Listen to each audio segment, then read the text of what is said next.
আসসালামু আলাইকুম। অন্য মঞ্চের আলাপচারিতায় আপনাদের সকলকে আমন্ত্রণ জানাচ্ছি। কিছুক্ষণ আগে একটা পোস্ট দেখছিলাম ফেসবুকে।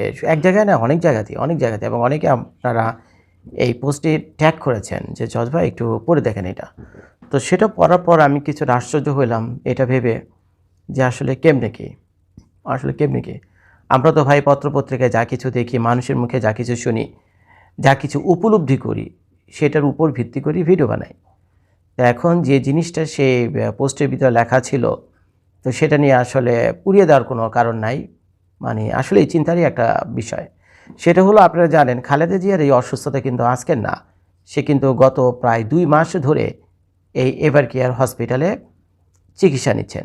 তো এর ভিতরে আমরা শুনলাম যে তার শারীরিক অবস্থা অত্যন্ত সিরিয়াস এবং তার উন্নত চিকিৎসার জন্য এভার কেয়ার হসপিটাল থেকে তাকে লন্ডনে নিয়ে যাওয়া হবে। এবং এর জন্য কাতার সরকারের সাথে যোগাযোগ করা হলো এবং কাতার সরকার খালেদা জিয়াকে লন্ডনে নিয়ে যাওয়ার জন্য একটা এয়ার অ্যাম্বুলেন্স, যেটা কিনা রয়্যাল এয়ার অ্যাম্বুলেন্স, কাতারের যে সুলতান আছে, তো তাদের পারিবারিক যে রয়্যাল এয়ার অ্যাম্বুলেন্স, তো সেটাতে করেই কিন্তু খালেদা জিয়াকে লন্ডনে নিয়ে যাওয়ার কথা ছিল। তো এইটা নিয়ে কিন্তু ওই সময় বেশ হাউকাউ হয়েছিল, এটা আপনারা কম বেশি জানেন, বেশ হইচই হয়েছিল, আলোচনা সমালোচনা সব কিছু হয়েছে এটা নিয়ে। আমিও 2-4টা ভিডিও বানিয়েছিলাম এর উপরে। তো তারপর যেদিন সকালে খালেদা জিয়াকে লন্ডনে নিয়ে যাওয়ার কথা, ঠিক তার কয়েক ঘন্টা আগেই পত্রপত্রিকায় আমরা জানতে পারলাম হঠাৎ করে যে সেই এয়ার অ্যাম্বুলেন্সে, কাতারের সেই এয়ার অ্যাম্বুলেন্সে যান্ত্রিক ত্রুটি রয়েছে, তো যার ফলে এটা বাংলাদেশে আসবে না। তো আমরা তো অবাক হয়ে গেলাম। তো এটা নিয়ে যারা কিনা বিএনপি দলটার সমালোচনা করে, তারা তো এই সুযোগটারই অপেক্ষা করছিল। তো যার ফলে তারা খালেদা জিয়ার মৃত্যুকে নিয়ে অনেক আজে বাজে ভিডিও করেছেন। তো এখন মনে করেন সেটা হলো কী মাস, সেটা হলো নভেম্বর মাসের 29 তারিখ, আমি যদি ভুল না করে থাকি, এই যে ঘটনাটা আমি বলতেছি। তো এখন খেয়াল করে দেখেন, তো এই গেল সেই কাহিনীটা। তারপরে কি হইলো, তারপরে আর কোনো খোঁজ খবর নাই খালেদা জিয়ার। দীর্ঘদিন ওনার কোনো মোটামুটি খোঁজ খবর নাই। টুকটাক হাই হ্যালো, ভালো মন্দ, এই তো আছে, মোটামুটি অবস্থা ভালো না, এই সেই ইত্যাদি ইত্যাদি এগুলো শুনলাম। তো এরপরে আবার আরেকটা আলোচনায় আসলো, সেটা হলো এবার খালেদা জিয়াকে দেখতে তারেক রহমান নিজেই বাংলাদেশে আসবেন। তো এটা নিয়েও কিন্তু যারা কিনা নিন্দুক, বিএনপি দলটা নিন্দুক বা হেটার্স রয়েছেন, তো তারা দেখে চারদিকে লেখালেখি শুরু করলো যে মায়ের এত বড় বিপদ, মা মৃত্যু পথযাত্রী, মাকে দেখার জন্য সন্তান বাংলাদেশে আসে না, এ কেমন সন্তান, এই আলোচনাটা কিন্তু তখন আছে। শুধু তাই না, এখন ওদিকে আবার নির্বাচনের তফসিলও ঘোষণা করা হয়েছে, মাত্র 2 মাস পর নির্বাচন। এখন ওই বিএনপি এত বড় একটা দল, সেই দলেরই নেতা একজন তারেক রহমান, যাকে বাদ দিয়ে দল চিন্তাই করা যায় না, এখন সেই নেতা লন্ডনে বসে আছে। তাইলে দলের কি হবে? তো একদিকেও মা মরে মরে অবস্থা, অন্যদিকে তফসিল ঘোষণা হয়ে গেছে কিন্তু দলের নেতা নেই। অর্থাৎ বিএনপি অনেকটা এতিমের মতো অবস্থা। কি ভয়ঙ্কর অবস্থা! তো এইটা নিয়ে যখন প্রচুর আলোচনা সমালোচনা হচ্ছিল, চারদিকে নিন্দার ঝড় উঠলো, মানুষ থুতু দেওয়া শুরু করলো, ঠিক তখনই আরেকটা নিউজ আমরা পাইলাম। সেটা হলো তারেক রহমানের ফেসবুক পোস্টে গিয়ে সে নিন্দুকদের প্রশ্নের উত্তর দিলেন। সে বললেন, বাংলাদেশে আসাটা তার নিজের ইচ্ছার উপর নির্ভর করে না, এর সাথে অন্য কোনো তৃতীয় শক্তি জড়িত, যাদের গ্রিন সিগন্যাল ছাড়া উনি বাংলাদেশে আসতে পারবেন না। তো এই ঘটার এই নিউজ যখন আমরা দেখলাম, তখন অনেকেই নিজেদেরকে সান্ত্বনা দিলাম, এই মনে করে যে না ভাই, তার জীবন তো আর আমাদের মতো সাধারণ আম পাবলিক না, আম জনতার না, তারা তো ভাই very very important person, VVIP হইতেও পারে। তাদের কাছে হয়তো মানে মায়ের চাইতে কি বলে মায়ের চাইতে পলিটিক্সই বড়, বা মায়ের চাইতে ব্যক্তিগত নিরাপত্তাই বড়।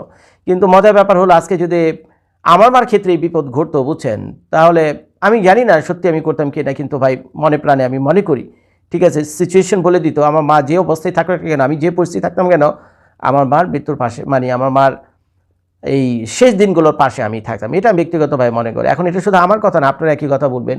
এবং এটা নিয়ে তারেক রহমান যে কী পরিমাণ সমালোচিত হয়েছেন, যা বলার মতো না, যখন এই ধরনের পোস্ট করলেন। যে ব্যক্তি কিনা নিজের ডিসিশন নিজে নিতে পারে না, আরেকজনে বলবে, গ্রিন সিগন্যাল দিবে, তারপরে বাংলাদেশে আসবে, মায়ের পাশে দাঁড়াবে, এটা নিয়ে কিন্তু পিনাকিদাও কিন্তু কয়েকটা ভিডিও বানিয়েছিলেন, আপনারা দেখছেন কিনা জানি না, এইগুলো ঘটনা। তো তারপর কী হলো, মাত্র 3 দিন আগে তারেক রহমান বাংলাদেশে আসলেন। এর ভিতরে কিন্তু খালেদা জিয়ার কোনো খোঁজখবর নেই। আমরা শুধু এটুকুই শুনি যে তার অবস্থা ভালো মন্দ, এটুকুই শুনি। এছাড়া কোনো অডিও টেপ, কোনো ভিডিও টেপ বা হসপিটালের কোনো লাইভ ভিডিও আমরা কখনই কিন্তু দেখিনি গত 2-4 সপ্তাহে। আপনারা দেখছেন? আমি তো দেখিনি। কিন্তু পূর্বে রেকর্ডেড কিছু ছবি তারপরে প্লে কার্ড, এগুলো ব্যবহার করে নিউজ আলারা নিউজ করতো। তো যাই হোক, এগুলো গেল। তো হঠাৎ করে তারেক রহমান বাংলাদেশে আসলেন, তারপরে তাকে বিরাট সংবর্ধনা দেওয়া হলো। এখন আপনার তফসিল যেহেতু ঘোষণা হয়েছে, এখন নমিনেশন পেপার জমা দেওয়ার শেষ দিন ঘনে আসে, মাত্র 2-1 দিন বাকি। তো 2-1 দিন থাকতে তারেক রহমান বাংলাদেশে আসলেন এবং তাকে কী পরিমাণ সিকিউরিটি দেওয়া হলো সেটা তো আপনারা দেখেছেনই। বাংলাদেশের ইতিহাসে কোনো রাষ্ট্রপতি, প্রধানমন্ত্রী বা কাউকে এত বড় সিকিউরিটি দেওয়া হয়নি, যেটা কিনা তারেক রহমানকে দেওয়া হয়েছে। এটা দৃষ্টিতে পড়ার মতো, আমি মন্দ কিছু বলি না, হয়তো তার জীবনের খাতরাও থাকতে পারে।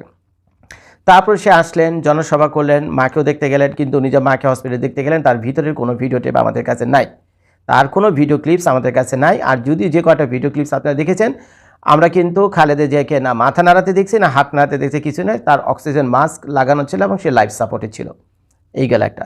তো তারপরে যখন উনি কিনা নমিনেশন করলেন, নমিনেশন জমা দিলেন, তারপরে উনি ভোটার হইলেন, এগুলো হইলেন মাত্র গতকাল, বেশি দিন হয়নি কিন্তু, 24 ঘন্টা হয়েছে কিনা সন্দেহ।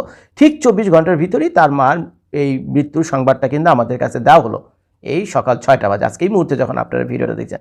তো এখন পুরো ঘটনাটা যদি আপনারা প্লাস মাইনাস করেন, একটার সাথে লিঙ্ক করেন, তাহলে এই যে পোস্টগুলো করতেছে যে খালেদা জিয়া আসলে মারা গিয়েছেন নভেম্বর মাসের 29 তারিখে, এবং তাকে লাইফ সাপোর্টে দেওয়ার অর্থ হলো শুধুমাত্র কৃত্রিমভাবে তাকে মানে বাঁচিয়ে রাখা হয়েছিল, ওই মাস্কটা খুলে ফেলেই হয়তো মরে তো গেছে অনেক আগে, এটা তারা বলতেছে যে শুধুমাত্র মাস্কটা দিয়ে একটা শো পিসের মতো এটাকে রেখে দেওয়া হয়েছিল, যাতে করে তারেক রহমান বাংলাদেশে আসে, আইসা নমিনেশন টেলিভিশন সব কিছু কনফার্ম টনফার্ম হওয়ার পর, কারণ তারেক রহমান কিন্তু নিজেও জানতো না যে আসলেই আদৌ কি সে আইসা ঠিক টাইম মতো নমিনেশন পেপার জমা দিতে পারবে কি পারবে না। সে কিন্তু মাত্র 2 দিন আগে বাংলাদেশে আসে, এবং যখন উনি সব কিছু কনফার্ম করছে যে ওনার জীবনের কোনো খাতরা নাই, বুঝছেন, এবং নমিনেশন পেপার জমা দিতে কোনো সমস্যা নাই, আরও অভ্যন্তরীণ যেটা পলিটিক্যাল ব্যাপার স্যাপার আছে, সেনাবাহিনীর যে প্রধান ওয়াকারুজ্জামানের সাথে কি মিটিং মিছিল হয়েছে তাদের সাথে আমরা তারা জানি না, বা ভারতের সাথে কী হয়েছে, এগুলো ভারতের পত্রপত্রিকায় অনেক কথাবার্তা লিখছে তারেক রহমানকে নিয়ে, যে ভারতের সাথে কী বলে একটা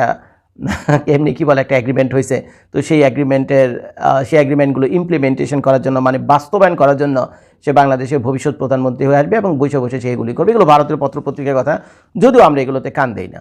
কিন্তু এখন খেয়াল করে দেখেন একটার পর একটা ঘটনা, যেটা কিনা সেই পোস্টগুলো, যেগুলো হয়তো আপনাদের চোখে পড়ছে কিনা আমি জানি না।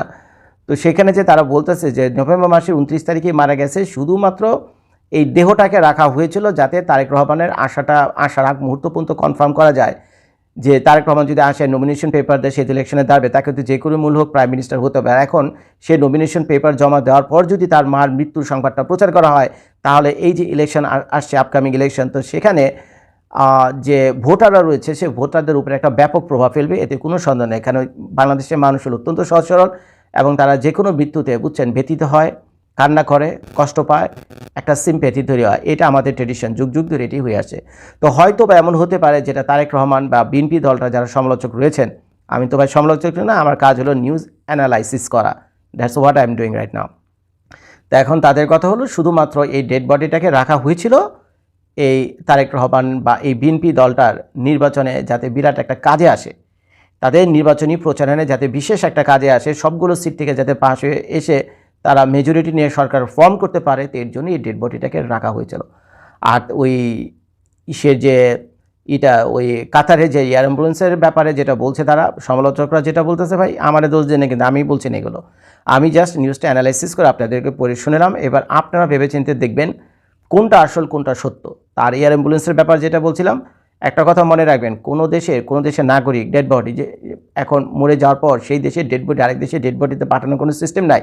ডেড বডি যদি আপনি যদি মনে করেন অন্য কোনো দেশে থাকেন, চাকরির উদ্দেশ্যে বা ব্যবসা বাণিজ্যের উদ্দেশ্যে যান, যে কোনো দেশে বা থাকার উদ্দেশ্যে যান, এবং আপনার যদি সিটিজেনশিপ বাংলাদেশে থাকে, তাহলে আপনি মরে যাওয়ার পর আপনাকে বাংলাদেশে পাঠানো হতে পারে, ঠিক আছে, যেহেতু আপনি সেই দেশের নাগরিক, এই ডেড বডির অধিকার রয়েছে সেই দেশে দাফন কাফন হওয়ার। কিন্তু বাংলাদেশের নাগরিক তো খালেদা জিয়া, এখন কোন যুক্তিতে এই ডেড বডিকে নিয়ে লন্ডনে যাওয়া হবে? তো যার ফলে ব্রিটিশ ভিসাও কিন্তু এই ডেড বডির উপর তো ভিসাও ইস্যু হয় না, তো সেই ভিসাও ছিল না। তো যার ফলে এগুলো আমাদের সামনে আনা হয়নি, আনা হয়েছে যে কাতার এয়ার অ্যাম্বুলেন্সের কি যান্ত্রিক ত্রুটি হয়েছে, এই সেই ইত্যাদি ইত্যাদি। তো এখন এইসব নানান সমালোচনায় হলো ফেসবুক, ইউটিউব ভরপুর।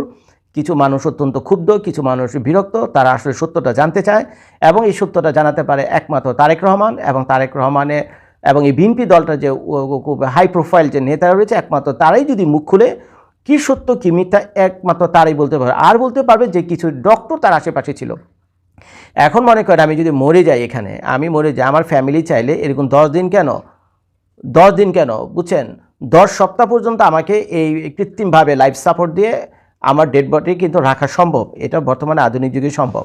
তো এখন যদি মরেই গিয়ে থাকে 1 মাস আগে, সেটা বললে কি দোষে ছিল? এখন তারা বলেনি, যেটা নিন্দুকরা সমালোচকরা বলতেছে, বলেনি কারণ এই ডেড বডিটাকে যাতে তারা একটা ভোটিংয়ের তাদের ভোট ব্যাংক হিসেবে ব্যবহার করতে পারে, বুঝছেন, ভোট ব্যাংক হিসেবে ব্যবহার করতে পারে। তো যার ফলে তারা এই মৃত্যুটাকে গোপন করে রেখেছিল এবং লাইফ সাপোর্টে ওইভাবে রাখা ছিল যে তারেক রহমানের সব পেপার টেপার সব ঠিকঠাক হয়ে গেলো, যখন নমিনেশন সব কিছু ফাইনাল, নির্বাচনের আর কোনো ঝুট ঝামেলা নেই, সে প্রাইম মিনিস্টার হবে, তখন তাকে মাস্কে খুলে তাকে ডেড ঘোষণা করা হয়। যদি এরকম সত্য ঘটে থাকে, আমি তো জানি না, জানে হলো একমাত্র উপরওয়ালা, বুঝছেন, আল্লাহ তাআলা জানে, আর যারা কিনা তার আশেপাশে ছিল একমাত্র তারা জানে। তো আমার মনে হয় যে প্রকৃত ঘটনাটা কি সেটা যদি আমাদেরকে জানায়, তাহলে ভাই মানে দোষের কিছু আমি দেখি না। যে মরা তো মরে গেছে, কিন্তু আমরা সত্যটা জানতে চাই। আর যে সমালোচনাগুলো এখন ফেসবুক ইউটিউবে ঘুরে বেড়াইতেছে, বুঝছেন, এগুলোকে হেসে উড়িয়ে দেওয়ার কোনো কারণ নাই। এর কারণ হলো খালেদা জিয়ার অসুস্থতাকে নিয়ে 1-2টা নাটক না, অনেকগুলো নাটক হয়েছে। তো যার ফলে মানুষ নিজেও বিরক্ত, আসলে কোনটা সত্য কোনটা মিথ্যা। আসলেই কি খালেদা জিয়া প্রায় 1 মাস আগে মারা গেছে, নাকি খালেদা জিয়া আজকে সকাল 6টা মারা গেছে? এটা আসলে বাংলাদেশের মানুষ জানতে চায়, আমি নিজেও জানতে চাই। প্রিয় দর্শক, প্রথমেই আমি শোক প্রকাশ করছি বাংলাদেশের সাবেক প্রধানমন্ত্রী এবং বাংলাদেশ জাতীয়তাবাদী দল বিএনপির চেয়ারপারসন বেগম খালেদা জিয়ার মৃত্যুতে আমি অত্যন্ত ব্যথিত এবং শোকগ্রস্ত। একই সাথে জাতীয়তাবাদী দল বিএনপির যত সমর্থক রয়েছেন, শুভানুধ্যায়ী রয়েছেন, বেগম খালেদা জিয়া যারা গুরুমুগ্ধ রয়েছেন, যারা তাকে পছন্দ করেন, ভালোবাসেন, যারা তার ব্যাপারে অত্যন্ত সেন্সিটিভ, সবাইকে এবং বিশেষ করে তার পরিবারের যারা সদস্য রয়েছেন তাদের সবার প্রতি আমার সমবেদনা থাকলো। শোক সন্তপ্ত পরিবার, আত্মীয় স্বজন সবাই যাতে শোক দ্রুত কাটিয়ে ওঠেন, আমি সেই আশাটাই করব। আজকের এই ভিডিওটা করবার একটা বড় রিজন হচ্ছে যে আমি বাংলাদেশ আওয়ামী লীগের একজন সমর্থক, ক্ষুদ্র কর্মী, আমাকে তৃণমূল কর্মী বলা যেতে পারে। এই দলটির নেতাকর্মীদের আজকের দিনটাতে বা খালেদা জিয়ার মৃত্যুকে কেন্দ্র করে আচরণ, কথাবার্তা কেমন হওয়া উচিত বলে আমি অন্তত পক্ষে মনে করি। আমার মনে হয় যে এইটা একটু গাইডলাইন দেওয়া দরকার। অ্যাটলিস্ট যারা তরুণরা রয়েছেন, আমার সমবয়সীরা রয়েছেন, যারা আমার মুরব্বী শ্রেণী রয়েছেন, বড় ভাই রয়েছেন, তাদেরকে বলবার কিছু নেই, তারা যথেষ্ট প্রজ্ঞাবান বলে আমি মনে করি। ফলে তাদের প্রতি নয়, আমি বলবো যে আমার সমান, আমার সমসাময়িক কিংবা আমার যারা অনুজ যারা রয়েছেন তাদের প্রতি আমার কিছু অনুরোধ থাকবে। সেটা হচ্ছে যে আজকের দিনে আমি জানি যে রাজনৈতিক দল, এক দল আরেক দলের বিরুদ্ধে নানান ধরনের অনুযোগ থাকবে, অভিযোগ থাকবে, অনেক কিছুই থাকবে, এটা রাজনীতিতে থাকেই। আমরা রাজনীতি করছি, আমাদের প্রতিপক্ষ দলের বিরুদ্ধে আমাদের অনেক অভিযোগ থাকবে, কিন্তু এটা মাথায় রাখতে হবে যে বেগম খালেদা জিয়া বাংলাদেশের 3বারের প্রধানমন্ত্রী ছিলেন। তিনি একটি দলকে দীর্ঘ সময় সার্ভ করেছেন। বাংলাদেশের গণতান্ত্রিক লড়াইতে তার অবদান রয়েছে। আমাদের মাননীয় প্রধানমন্ত্রী শেখ হাসিনা আজকে সেসব স্মৃতিচারণ করেছেন এবং আমাদের অত্যন্ত প্রিয়, আমাদের প্রিয় নেতা সজীব ওয়াজেদ জয়, তিনিও আজকে এই কথাগুলো বলেছেন। ফলে আমার কাছে মনে হয় যে আমাদের দলের পক্ষ থেকে যখন অবস্থানটা এমন, অনেক নেতাকর্মীকে আমি দেখেছি একটু উদ্ধতভাবে বলছে তারা বেগম খালেদা যে এই করেছেন সেই করেছেন। আমি না আজকের এই দিনটাতে এই ধরনের কোনো আলোচনা একেবারেই পক্ষপাতী না। আমার কাছে মনে হয় যে বাংলাদেশের জনগণ অত্যন্ত সেন্সিটিভ, আর তারা কিন্তু ঠিকই অবজার্ভ করে কোন দল কে কিভাবে কথাবার্তা বলছে, কারা কিভাবে কথাবার্তা বলছে। এন্ড অফ দ্য ডেতে তাদের বুকের গহীনে এগুলো থেকে যায়। এবং আমাদের রাজনীতিটা কিন্তু জনবান্ধব বা গণমুখী রাজনীতি। এন্ড অফ দ্য ডেতে ভোট চাইতে কিন্তু আমাদের জনগণের কাছেই যেতে হয়।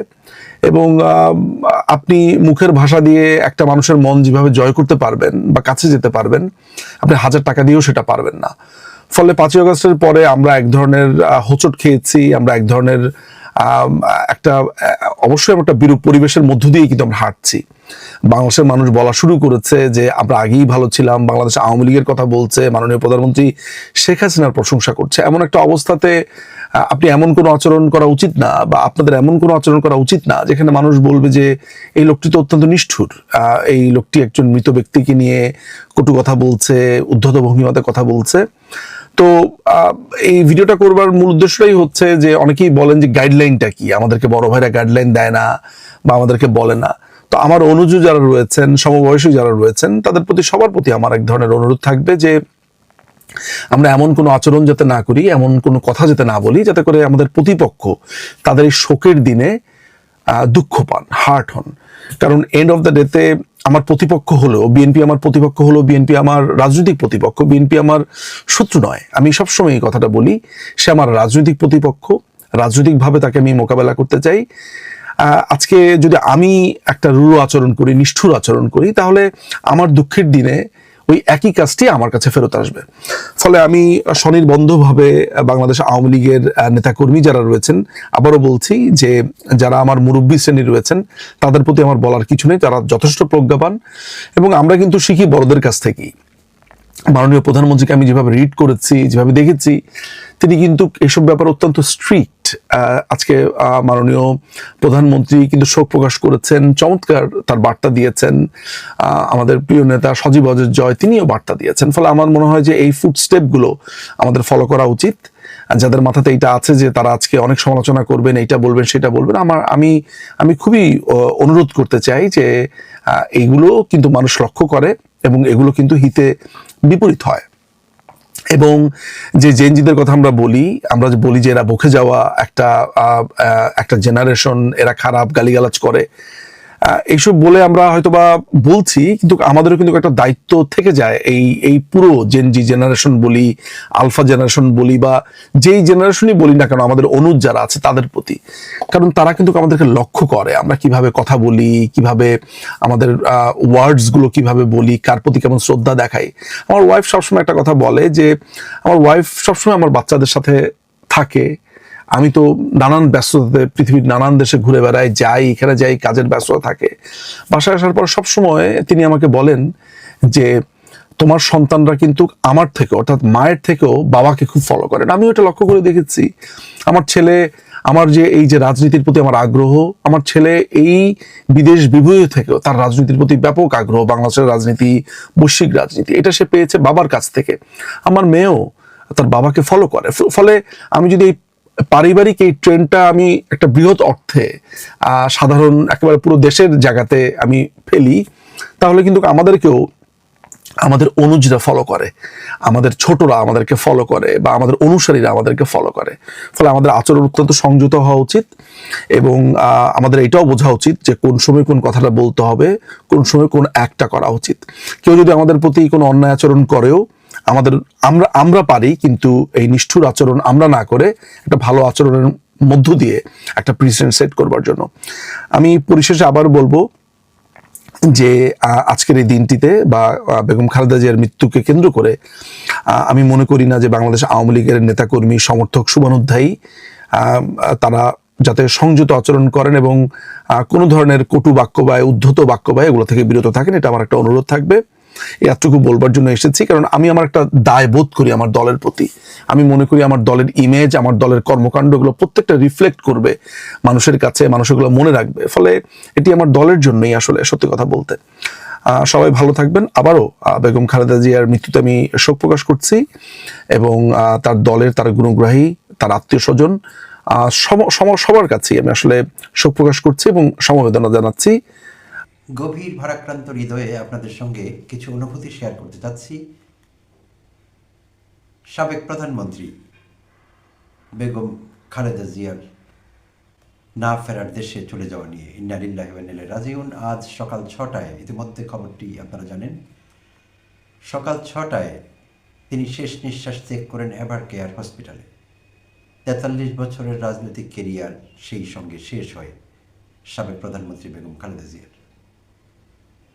জানা যায় তার মৃত্যুর সময় উপস্থিত ছিলেন বিএনপির ভারপ্রাপ্ত চেয়ারপারসন জনাব তারেক রহমান, তার পরিবারবর্গ, বেগম খালেদা জিয়ার ছোট ছেলে আরাফাত রহমান কোকোর স্ত্রী, তার ছোট ভাই ইস্কান্দার, তার পরিবার, তার বড় বোন সেলিমা রহমান, বিএনপি মহাসচিব জনাব ফখরুল ইসলাম আলমগীর এবং তার মেডিকেল টিমের সদস্যবৃন্দ উপস্থিত ছিলেন তার মৃত্যুর সময়। আর তার মৃত্যুটি নিশ্চিত করেন বেগম খালেদা জিয়ার ব্যক্তিগত চিকিৎসক অধ্যাপক ডাক্তার AZM জাহিদ হোসেন। তো চলে গেলেন দীর্ঘ 43 বছরের রাজনৈতিক কেরিয়ারের অবসান ঘটিয়ে। পুরো জাতি শোকাহত তার এই মৃত্যুতে, দলমত নির্বিশেষে এই কথা নির্দ্বিধায় বলা যায়। কারণ এক সময়ের বিএনপি নেত্রী এবং বিএনপি দল থেকে তিনি প্রধানমন্ত্রী নির্বাচিত হয়েছিলেন, কিন্তু জীবন সায়ান্নে তিনি হয়ে উঠেছিলেন পুরো জাতির ঐক্যের প্রতীক।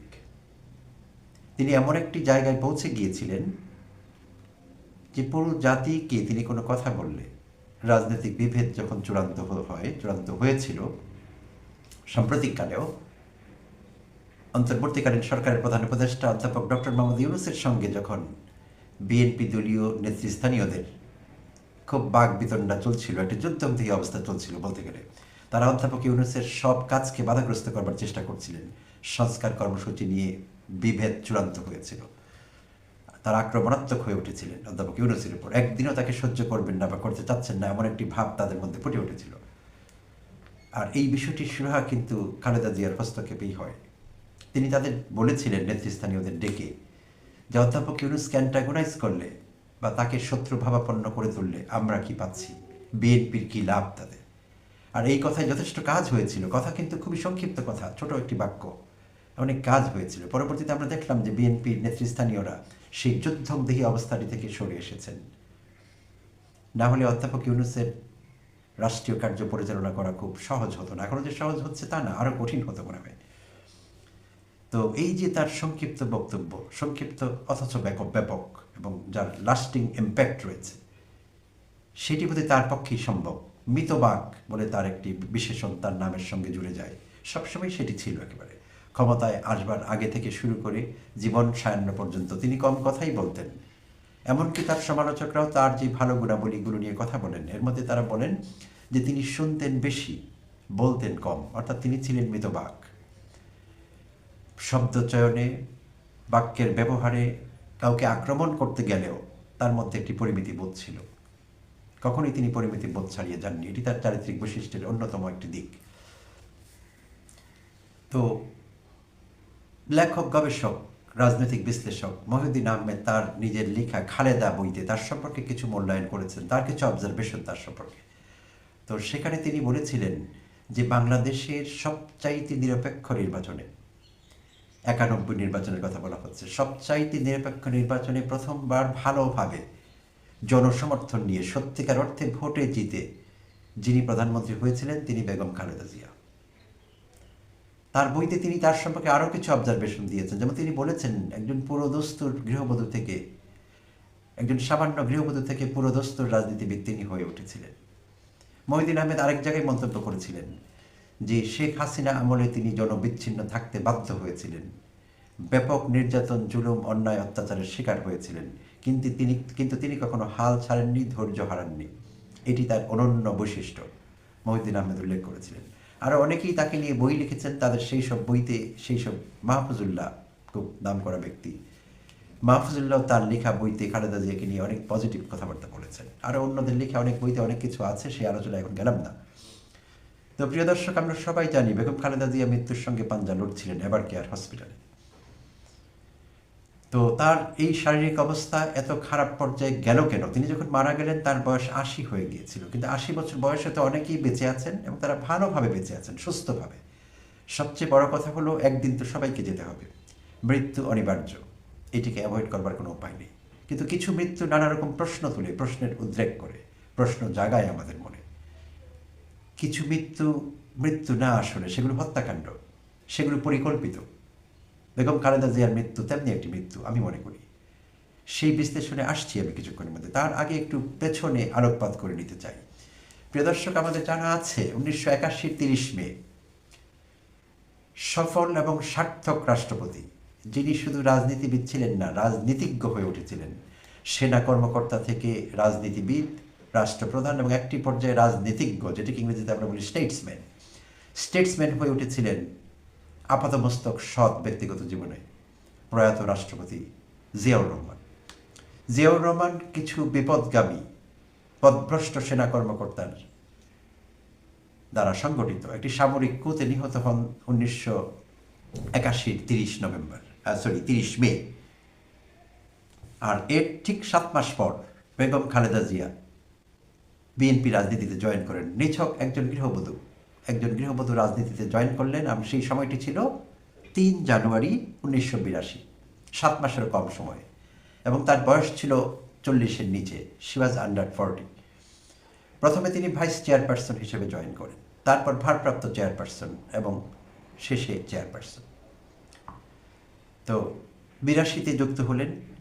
83-তে এরশাদ বিরোধী আন্দোলনের নেতৃত্ব দেওয়া শুরু করলেন এবং তার নেতৃত্বে গঠিত 7 দলীয় জোট।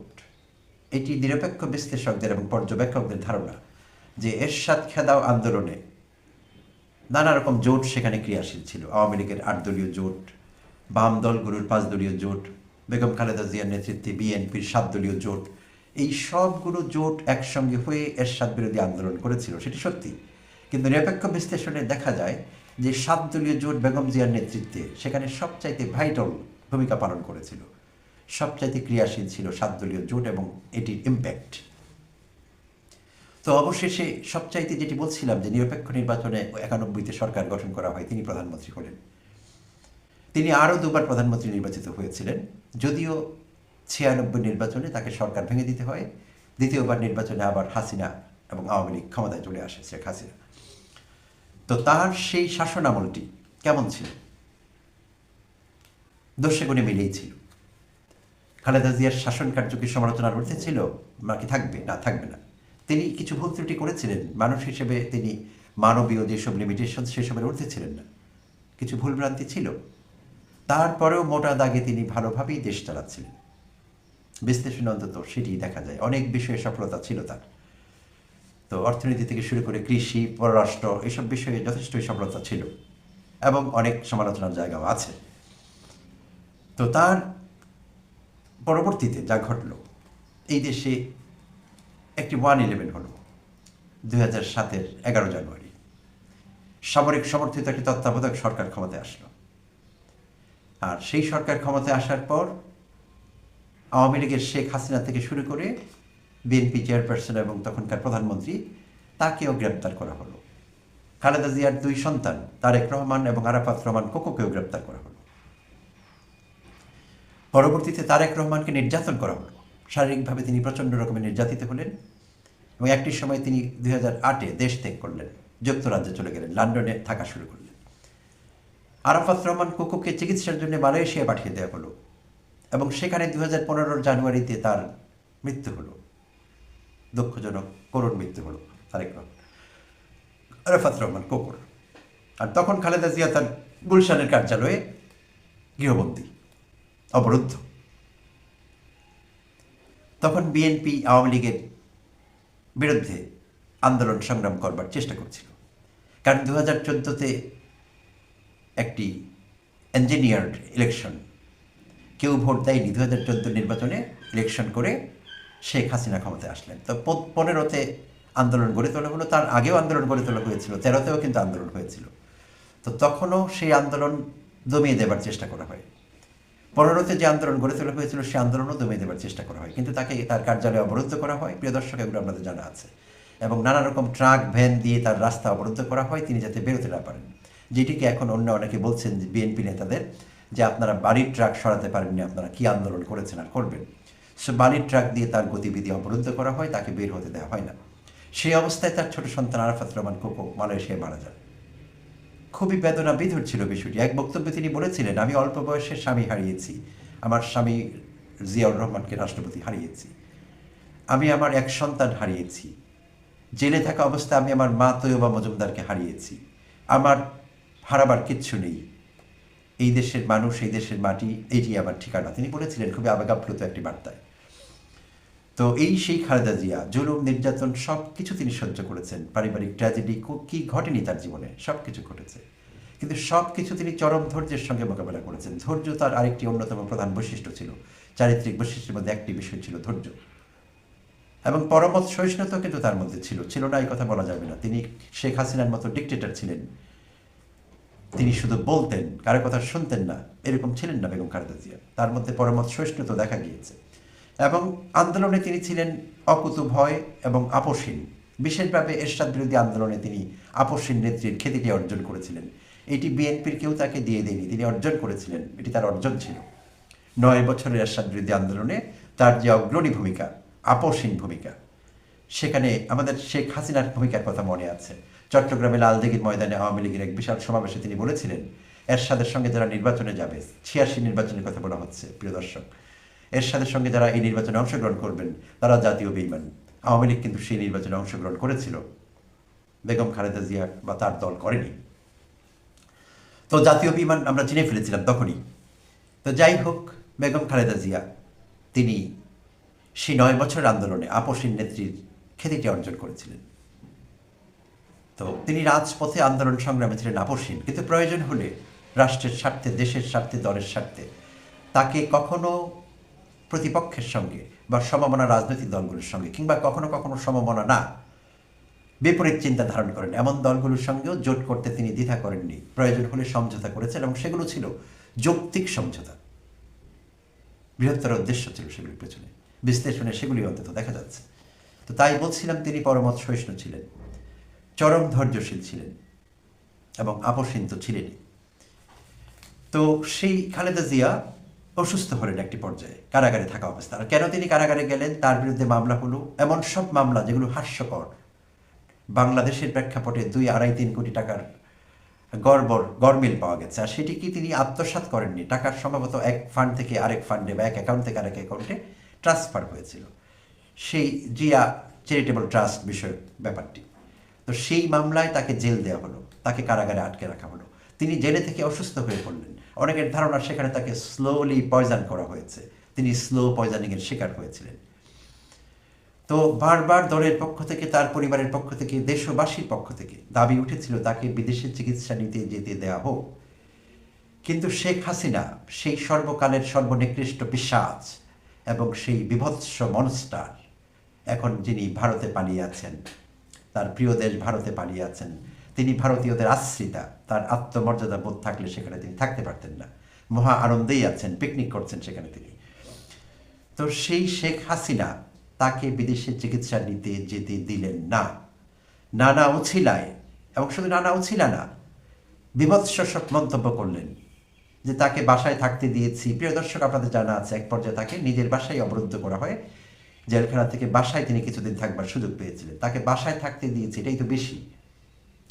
আরও জঘন্য জঘন্য কথা শেখ হাসিনা বলেছিলেন, সেই পিশাচ বলেছিলেন বয়স হয়েছে, এখন তো যাবে, যাওয়ার সময়, এটা নিয়ে তো হাউকাউ করার কি আছে।